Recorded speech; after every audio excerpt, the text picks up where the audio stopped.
Sosialisasi pemenuhan persyaratan dukungan pasangan calon perseorangan pada pemilu kada tahun 2024. Probolinggo CB News Indonesia, guna mempersiapkan dan melaksanakan berbagai tahapan pilkada tahun 2024, Komisi Pemilihan Umum KPU Kota Probolinggo menggelar sosialisasi pemenuhan persyaratan dukungan pasangan calon perseorangan pada pemilihan kepala daerah dan wakil kepala daerah tahun 2024, bertempat di Balai Hinggil Jalan Dr. Sutomo, Kecamatan Kanigaran.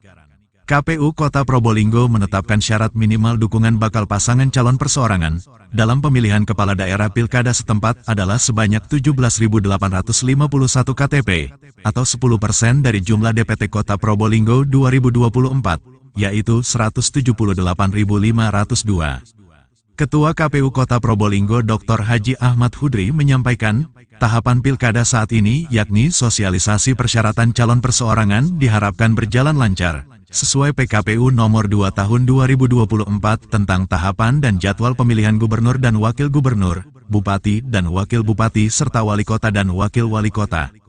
Pemenuhan persyaratan dukungan pasangan calon perseorangan dibuka mulai tanggal 5 Mei hingga tanggal 19 Agustus mendatang. Sementara itu, pendaftaran calon perseorangan akan dibuka pada tanggal 27 Agustus. Perseorangan siapa saja sebetulnya hari ini bisa hadir secara luring dan juga bisa hadir secara daring, karena kami pada acara hari ini menggunakan dua metode sosialisasi agar bisa terjangkau kepada seluruh lapisan masyarakat yang tidak berkesempatan hadir atau tidak terundang dalam acara hari ini, nah, sehingga tetap mendapatkan informasi terkait dengan pencalonan dalam tahapan penyelenggaraan Pilkada 2024, ya terutama untuk pencalonan perseorangan. Hari ini tahapan pilkada untuk melaksanakan sosialisasi calon perseorangan. Syarat apa saja yang dibutuhkan? Jelas Hudri, Sabtu tanggal 4 Mei tahun 2024. Pembukaan pendaftaran ini memberikan kesempatan siapapun yang memiliki keinginan untuk maju sebagai calon wali kota atau wakil wali kota melalui jalur perseorangan. Jumlah sebanyak itu harus memenuhi minimal lebih dari 50% jumlah kecamatan yang ada di kabupaten, kota. Dukungan itu dibuktikan dengan formulir surat pernyataan, dukungan dengan lampiran fotokopi IKTP, jumlah KTP dikumpulkan oleh bakal pasangan calon, bukan per bakal calon. Dalam ketentuan itu disebutkan bahwa, pada periode tanggal 27 Februari hingga tanggal 16 November tahun 2024. Ini merupakan masa pemberitahuan dan pendaftaran pemantau pemilihan. Dilanjutkan pada tanggal 24 April hingga tanggal 31 Mei tahun 2024 untuk penyerahan daftar penduduk potensial pemilih. Tanggal 5 Mei hingga tanggal 19 Agustus tahun 2024 pemenuhan persyaratan dukungan pasangan calon perseorangan. Tanggal 31 Mei hingga tanggal 23 September tahun 2024 pemutakhiran dan penyusunan daftar pemilih, dan 24 hingga tanggal 26 Agustus tahun 2024 pengumuman pendaftaran pasangan calon. Pada 27 hingga tanggal 29 Agustus tahun 2024 dilakukan pendaftaran pasangan calon. Tanggal 27 Agustus hingga tanggal 21 September tahun 2024 penelitian persyaratan calon. Tanggal 22 September tahun 2024 penetapan pasangan calon. Tanggal 25 September hingga tanggal 23 November tahun 2024 pelaksanaan kampanye. Dan tanggal 27 November tahun 2024 pelaksanaan pemungutan suara.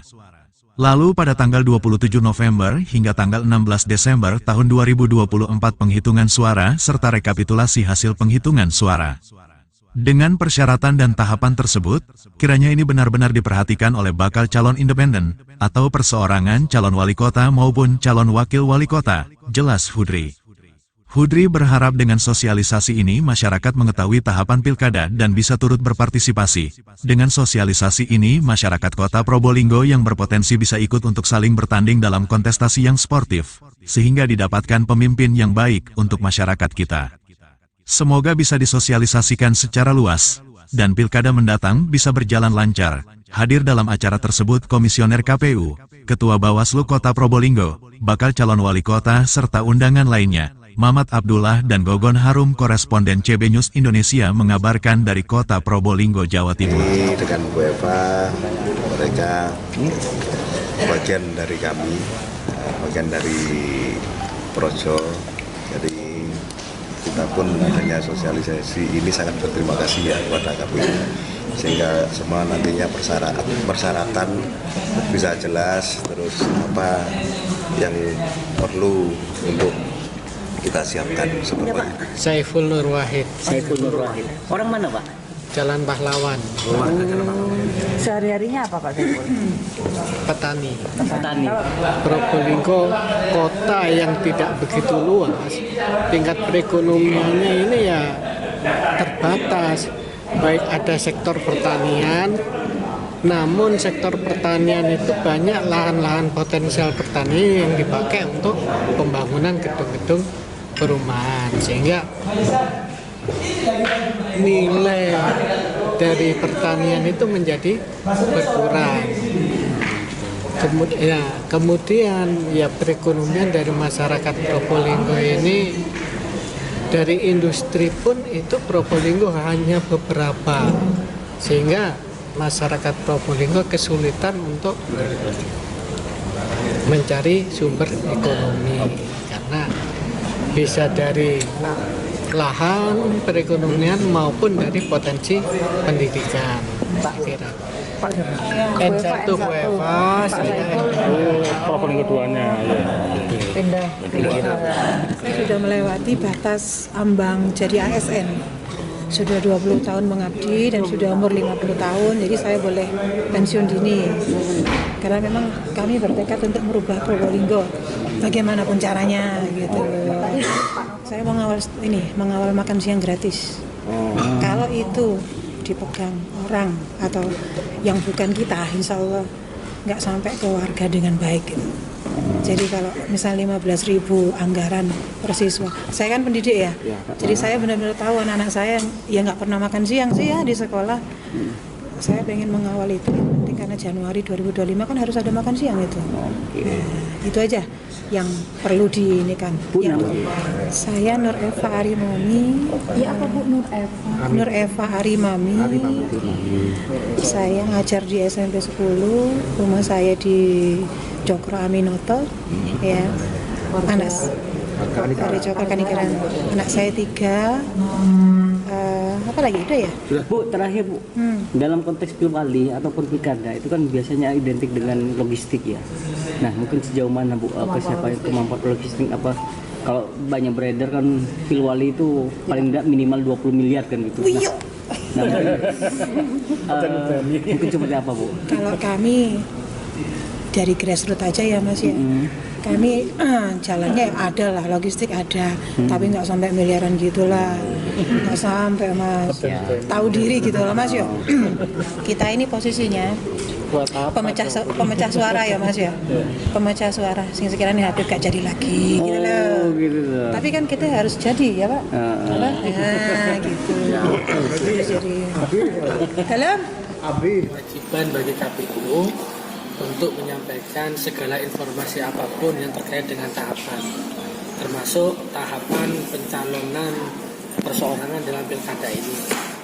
Walaupun kemarin sudah kita sosialisasikan memanfaatkan media sosial, tapi rasanya belum cukup kalau tidak juga sosialisasi dengan tatap muka. Nah kemudian kalau bicara potensial, memang selama ini yang sudah berkonsultasi ke helpdesk KPU itu 2 orang ini, dari Bu Eva dan Pak Saiful Nur Wahid itu, dan kemudian Pak Jumain itu. Semua masuk juga calon begitu. Iya, konsultasinya begitu, potensial calon perseorangan. Apakah Pak Jumain sendiri atau orang lain saya belum bisa memastikan. Kan memang calon, pasangan calon ya. Rencananya begitu ya. Eva sama Saiful. Nah, tidak menutup kemungkinan nanti kan ada orang lain.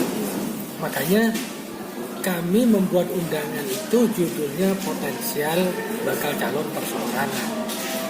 Karena tidak bisa menunjuk orang apakah orang itu mau mencalonkan di perseorangan atau tidak. Nah, makanya kita buka secara hybrid melalui daring. Kalau dia tidak diundang di sini, ya dia bisa mengikuti melalui daring. Ada lagi yang Tapi kalau bisa mau hadir ya juga tidak apa-apa. ramai di grup WA. Paling penting itu memenuhi syarat minimal dukungan. Berapa menit? Jadi 17.851 berupa KTP elektronik dengan syarat tidak sembarang KTP, tapi mensyaratkan misal berusia 17 tahun atau sudah pasti itu, karena ada yang 17 tahun, belum 17 tahun punya KTP. Apakah itu kemudian di TMS kan tidak, kan belum diatur. Kemudian yang kedua, TNI Polri, ya ASN, itu tidak boleh. KTP-nya ASN, TNI Polri, penyelenggara KPU sampai dengan Depok masuk ke dalam syarat minimal dukungan. Itu penegasannya. Oh, ASN nggak boleh. Nggak boleh. Tidak boleh, Pak. Ya. Berarti harus ganti dulu Pak status di KTP. Udah. Orangnya Ya diganti aja orang lain. diganti orang lain. Status Calon. berhenti. Kita sebagai calon berarti. Kalau Artinya pensiun proses- Tidak boleh.